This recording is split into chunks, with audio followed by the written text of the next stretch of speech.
Let's compute this indefinite integral. So we will evaluate the integral of 4x to the 6th minus 2x cubed plus 7x minus 4 dx. It looks so easy, which actually it is easy. So here's the solution. First, you look at the integral and then think of your approach. So in here, we integrate each term separately because of the linearity property of integration. The reason why we will integrate each term, what I meant integrate each term, that means I would integrate 1, 2, 3, 4 terms. And that's because of the linearity property of integration. What is that property about? This one, the sum and difference rule.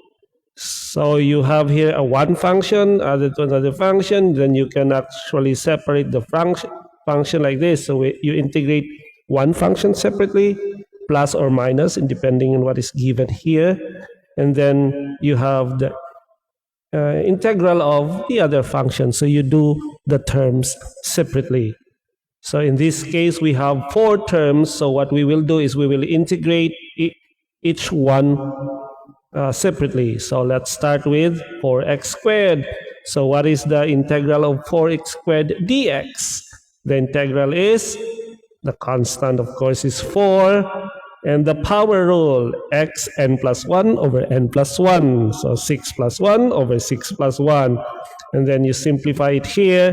That would be 4 times x to the 7th over 7th. The first term, this is the integral of the first term. Let's go to the second term. The second term is minus 2x cubed. What's the integral of minus 2x cubed dx? That's minus 2. Again, apply the power rule. That's x cubed plus 1 over 3 plus 1. So, and then simplify it. So that would be x to the 4th over 4.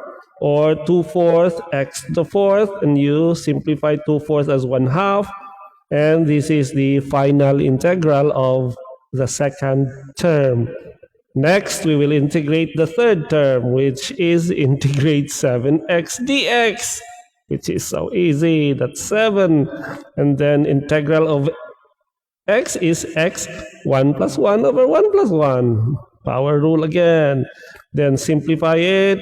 This is the final integral of the third term, sorry. And the last one is the integral of negative 4, or the constant. So it will be the integral of negative 4 dx is simply minus 4x. Now that we have the integrals of all 4 terms, what we need to do next is we simply combine all our results and of course add a constant. So these are all our results now. So the first term, the second term, the third term, and the fourth term. And of course, don't forget when you integrate, you need to add the constant of integration c. And we have combined everything now. So the final answer is this. That's the final answer. We simply combined all the integral of each term. If you have some questions, just leave a comment below. And I hope to see you again in my next video.